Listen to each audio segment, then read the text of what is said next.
All right, so I've got a video here from Ryan D. Lee, the secret wealth account banks don't want you to know about. So let's dive into this. Let's see what the banks don't want us to know.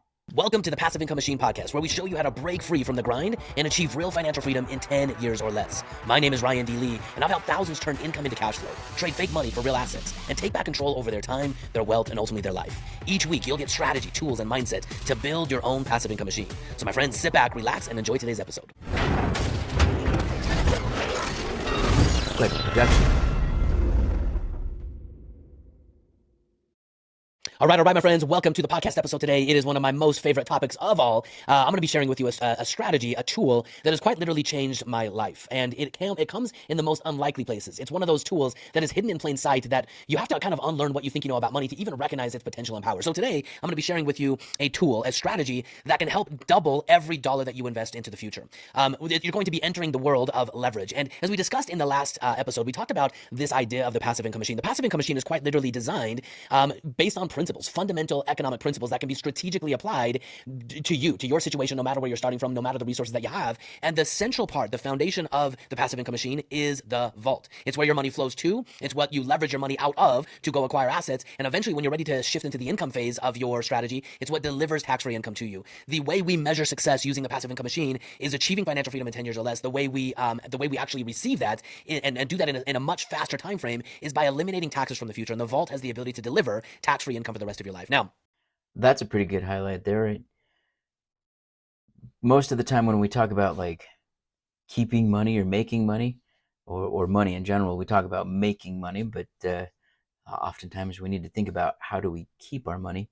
So I think that's an important piece to hit on there. Keep your money. How do you protect it next? Before I dive in to the nuts and bolts of what this strategy is, this is the Vault financial strategy. And most people misunderstand what I'm about to share with you because they have a preconceived notion of what money is, where money should go, and how money can be used. So for the sake of this episode, whether you're a longtime listener or a brand new listener, whether you have a vault or you have no idea what I'm talking about, what I'm going to ask you to do for the next couple of minutes is put your preconceived notions, your beliefs up on a shelf. Allow an open space for the next few minutes to have a new idea implanted into your brain that has the ability to potentially change everything. I'll never forget when I think that's important too, because sometimes when you talk about money, we've got these beliefs that we've had since forever. We were taught these things from our childhood on. Whether we purposely were taught or purposely grabbed hold of, it's part of who we are, right? It's our DNA, our money DNA. So just understanding that, you know, not maybe something that we were taught years ago might not be the thing that we're going to be learning today. So I'm open to that. I'm okay with that. I personally learned about the vault, I had already been investing in real estate and I was looking for a way to gain more leverage, to have my money work harder for me. And I was introduced to a book called Becoming Your Own Banker. Now, I had no idea what this meant, but when I read this book, I was dumbfounded. I was blown away. And ultimately, I think when I read this book, this is what opened the door to really believing, or at least attempting to believe, that everything that I had been told about money was dangerous, misleading, or an outright lie. Because what I read in that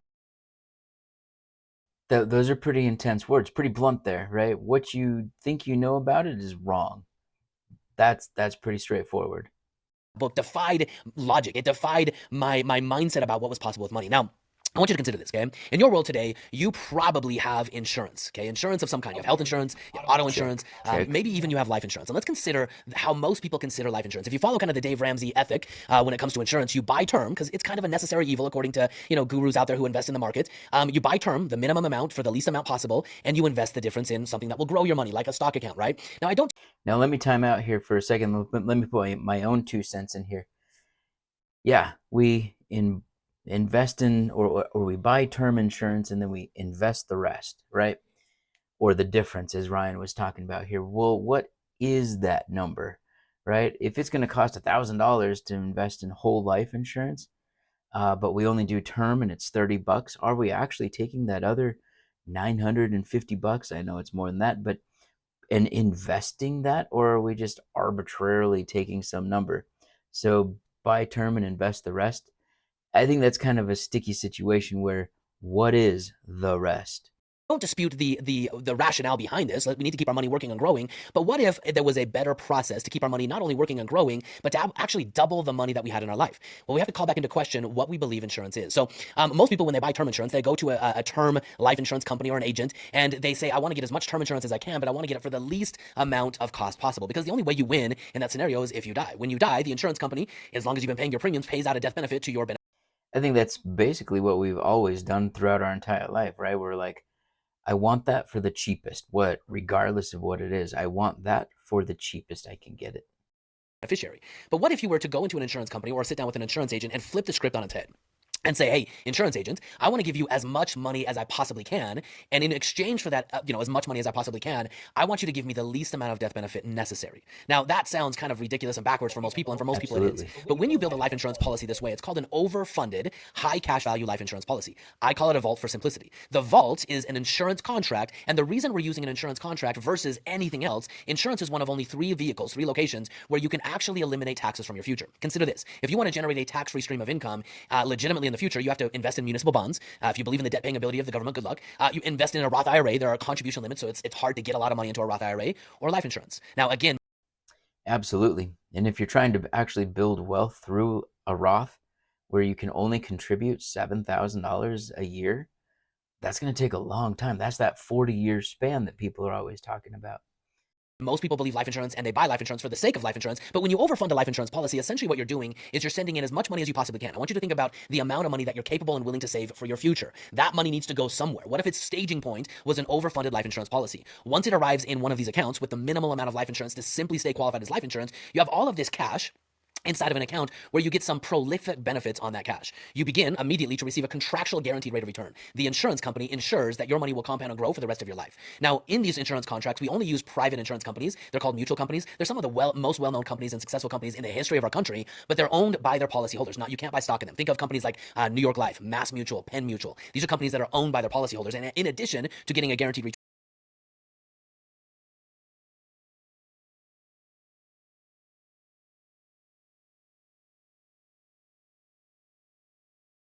these companies return the profits of the company back to the policyholders in the form of a dividend. So now your money's growing and compounding. It's growing and compounding tax-free because we follow the IRS guidelines and still keep your account qualified as life insurance, so it's tax-free. But one of the most unique advantages and features of your cash value is it opens up a private line of credit that you can now start to leverage and access. And I want you to consider this, my friends.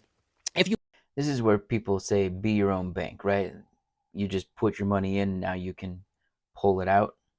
You ever have a desire to be financially free, I believe ever, but especially in 10 years or less, you have to open up and enter the doorway of becoming a more sophisticated investor. You have to start to understand that leverage is the key. Without leverage, you are fighting against things like taxes, inflation, and interest rates. With leverage, you are legitimately using the economic forces inherent in our economy to make you wealthy. Leverage will make you wealthy.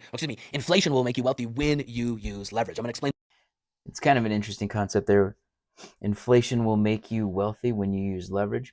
I mean, first off, you have to understand that we're in a debt-based system, so that's the leverage piece, right? I'm using somebody else's money to help myself. But then at the same time, when inflation goes up, so does our assets. Our asset prices rise as well. So far, I'm on board with what's going on here. Explain that a little bit more as we go. But so now you've got this money in this account. Let's say you put in 100, 200, 300, 400, 500,000. It doesn't matter. Whatever amount of money that you have in this account, here's where the game changes and the doorway of leverage opens up. Now, again, go back to the original question of this podcast. What if you could turn every dollar that you invested for your future into 2?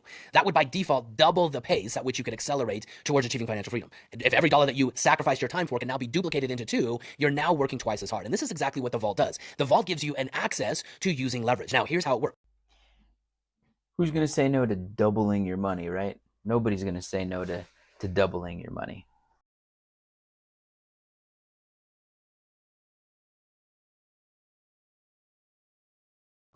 Let's say you've got $250,000 that you've accumulated either all up front or over a period of time inside of the vault. The vault is now growing and compounding your money completely tax-free, uninterrupted by the stock market without any risk. It doesn't matter what's happening in the world. You get a return compounded every single year for the rest of your life. Hey, just jumping in here for 1 second. I really hope you're digging this episode and seeing massive potential for your future. A little commercial break. None of this happens without the How to Retire in 10 Years Summit. Compound interest is an amazing tool, but most people don't actually earn or receive compound interest because they break their compound interest curve before it ever starts to gain the real momentum possible after 10, 20, 30, 40 years. years, right? And the way they break their compound interest curve is one, they put their money in a place that inherently has risk, and so they lose money, and now they have to recover what they've lost in addition to earning a rate of return to grow their money. Or they break the compound curve because they don't have enough patience, right? They have money in, it's growing, it's compounding, and then they need money for a short-term emergency, a family vacation, whatever, and they pull money out. And the opportunity cost of breaking compound interest is massive. Given a long enough time horizon, let's just say over 50 years, you breaking compound interest one time could 10x, what could cost you 10x more than what it cost you to break the compound interest because of the lost wealth that would have been possible if you just let your money continuously compound. Now, you could go and drive yourself absolutely crazy if you're always constantly thinking about what does this $1 or $100, what is the cost of this actually going to be to me, right? If I take $100 and I buy something today at $100, well, what is that going to be in 20, 30, 40, 50 years, whatever, right? So yeah, you can beat yourself up into that one left and right all day long. So careful of that. This is what the vault allows you to do. The vault allows you uninterrupted compound interest, but you need your access to your capital today to accomplish all of your short-term goals. What are your short-term goals? Well, if you're listening to this podcast, it's achieving financial freedom in 10 years or less. And the way we're going to do that is we're going to go buy cash flowing assets, real estate, which we'll talk about in the next episode. But here's the most dynamic and powerful part. You get uninterrupted, complete private access to a private line of credit with the insurance company. So going back to our example, let's say you have $250,000 of cash value that you've built up in your privatized insurance policy that we're calling a vault. It's growing, it's compounding, it's tax-free, but at the very same time, you get the ability to leverage the value of your policy, the cash value, to accomplish whatever goals you have. When you leverage the value of your policy, you actually take a policy loan directly from the insurance company. Whether it's MassMutual, whether it's New York Life, whether it's Penn Mutual, or any of the other companies, when you take a policy loan, the insurance company literally sends you their money. They don't take it out of your account. They use your account as the open line of credit. So however much cash value you have, that's your open line of credit. And they use your death benefit as collateral. They already know that they owe you money. And so if you were to die tomorrow with an outstanding policy loan, they pay the death benefit minus the outstanding policy loan. But here's Now, that's kind of an interesting thing because at the same time, you can be like, well, I'm paying 5% and I'm getting 5%, so I'm breaking even. Technically, you're not, though, because your 5% is still growing. And because you didn't pull out a policy loan on yourself, right? It's a loan that the company gives you. So your money is still growing at that 5%. And so this is where things get a little bit more interesting. You could go in depth on this thing and really start playing with some numbers. Here's the magic. Now you have access to the value of your capital today without ever breaking or uninterrupting compound interest. Now your money is literally doing two jobs at the very same time. And as you'll learn about in the next couple of podcasts, our premier strategy for leveraging the vault is buying cash flowing assets. We then use the profit from those cash flowing assets to replenish our line of credit, and we repeat this process over and over and over again. Now, I want you to consider the alternative, okay? Because the vault, it only has value compared to your next best alternative. So consider this. Your money always needs a place to live. It needs a staging ground for wherever it's going to go. Even if you're buying real estate, you need a staging ground for your money. Now, most people today would choose to put their money in a bank, right? That's how most people, choose to save or have money liquid and available for opportunities. Now, I want you to consider this. When you go put money into a bank, what is a bank actually doing with your money? It's kind of crazy when we really think about how Banks are giving out our money. It's called fractional reserves. set up. You put your money in. They give you some account, maybe they give you a little bit of interest with it. But the second you put your money into the bank, they don't just, put your money back in the vault and, write a little post-it note on your stack of cash and say, hey, this is Ryan's money. He needs it when he comes back to get it. No, the bank actually turns around and they leverage your money. They leverage my money to run their entire business. They turn around and they go make loans at a much higher profit than what they ever pay us in interest. And so when you really think about a bank is leveraging other people's money to build the most profitable financial system the world has ever seen. Now, yeah, there's lots of quotes. If you understood what the banks did, then there would be a run on the banks the next day. you might also be thinking to yourself, okay, that's great for banks, but how does that apply to me? Well, go back to where the first book I read on this topic. I was reading Nelson Nash's book, Becoming Your Own Banker. And in that book, he talked about how banks work and how you can apply the same philosophy, the same strategy to your own money in a properly designed life insurance contract. That's exactly what the vault is. You get the ability to grow and compound your money, but you get the ability to leverage other people's money to go accomplish your goals. Who are the other people's money? Well, it's the life insurance company. It's the most unique provision ever designed in any financial product that you have the ability to take an approved, unquestioned line of credit from the insurance company. Now, here's a couple of features about this line of credit. The line of credit is private. You don't have to apply for it. You don't have to ask permission for it. Whatever cash value you have in your policy, that's your access to an open line of credit. Number two. Yeah, it's already my money. I'm not really asking permission from myself. I'm already grabbing my money. Yeah, there needs to be some left behind, but in the vault, in the life insurance, but it's still my money. I don't need to fill out an application or anything. Two, it's a private line of credit, which means it doesn't affect your debt to income ratio. It's not going to show up on your credit report. It's a private line of credit that you control 100%. And number three, because you're in control of it, you can choose how and when, how often, and at what rate you pay back your policy loan. You control the entire process. And with one step, with one move, with one financial IQ insight, you step into the world of becoming your own bank. You step into the most powerful financial playbook of all, leverage. You get the opportunity to use leverage. Now, when I read Nelson Nash's book, at first I had to go through kind of the cycles of grief and despair and frustration and madness. I thought I had been lied to. I'd been lied to. Like, how on earth could I have been told for my entire life that insurance could do this when I thought it was just by term? It's a necessary evil. Insurance companies are bad. Now, I'm not saying all insurance companies are good actors, but the insurance companies that we work with, they're private companies. They're owned by you and me, the policyholders, and because they're mutually owned, they don't report to stockholders. They're not trying to time their profits and losses and all of this stuff for quarterly earnings reports. They're making decisions that are in the best interest of the success of the company, which we mutually own, over a long period of time. This is why companies like New York Life, they've paid a dividend to their policyholders, people who have had these type of policies for almost 200 years straight. I want you to consider that. What would your financial life look like if you had 200 years of success, of foundation, of never compromising, never failing on a financial promise, standing?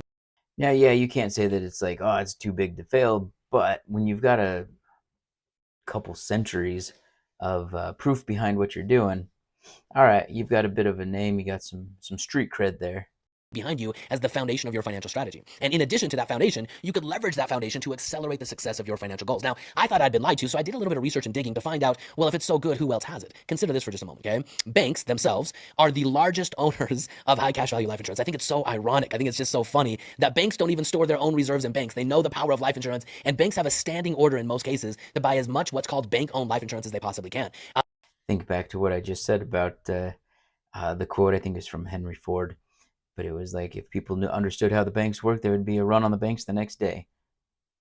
As of the time of this recording, the banks, over 3,200 U.S. banks, have over $205 billion in high cash value life insurance policies. That's not death benefit, that's cash, because banks, they're required to store a certain amount of reserves on hand for the money that they're lending out. And banks don't even keep their reserves in the bank. They know how crappy it is. They keep their reserves in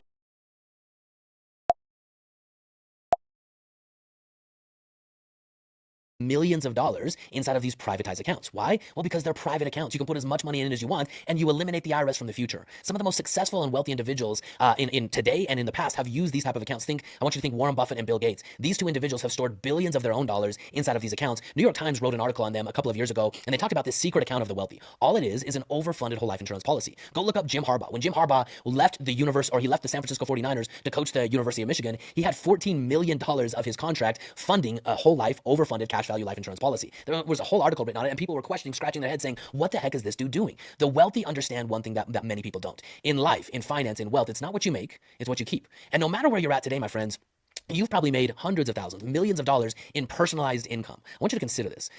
Yeah, if you've worked for any amount of time, you just take all your paychecks that you've ever made. And I've been working since I was 10, so that's a long time, 35 years.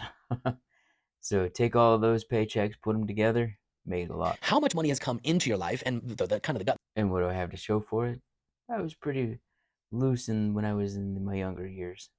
The punch in the gut is how much money has flown out of your lives, right? You have money coming in, and before we know it, we prioritize everyone else but ourselves. We pay our bills, we pay the bank back in mortgages and car loans and student loans. We go out to eat a little bit, we go on vacation, we do all of this stuff, and then most people just try to save whatever's left over. And as you can imagine, it's not very much that's left over, and this kind of compounds into the retirement crisis that we're facing today. But what if you had a place that you could store your capital, you still had access to leverage your capital so you could achieve all of your short-term goals and stay on track for your long-term goals, and you can eliminate taxes and market volatility from your equation? This opens up an entirely different world. So today, in my life, I've used my vaults, plural, because over time I've grown into bigger and bigger and bigger vaults as my capacity to save and grow my wealth has grown. But over the years, I've used my vaults to buy real estate, to start businesses, to fund startup projects, to my son's getting ready to go to college. We're paying for his college. We've used it for family vacations. We've used it for medical expenses. We've used it to fund and build our primary residence. We've used it for so many different things. And why would I do this? Well, because I want you to consider this. Every dollar that was previously flowing through my system, I was making it, I was spending it. The opportunity cost of that is so massive. But if I have a centralized place, a vault, that I could store money and flow money into my system and keep it in my system and still leverage the value of it today to accomplish my short-term goals, I now can go from saving a little bit of money to saving a lot of money. Every dollar now has a position in my personal economy. It has a job in my personal economy. And my objective and goal is to flow as much money that was previously flowing through my system to flow inside of my system and stay in. Yeah, it's keeping your money inside the system, even though you might be taking it out and leveraging it and doing all sorts of growth opportunities. My system. That way it's compounding for long-term wealth and I'm using it for all of my short-term goals. Now, I want you to consider this, okay? Leverage is the key to achieving financial freedom in a rapid period of time. And the very first objective that most people use their vault for is to acquire real estate. And I want you to consider the fact of acquiring real estate. Your money, once you put your money in the vault, it's now doing two jobs at the same time. I call this dual compounding. Your money is growing in two asset classes at the very same time. And in the next podcast, I'm going to talk about all of the value of compounding your money inside of real estate.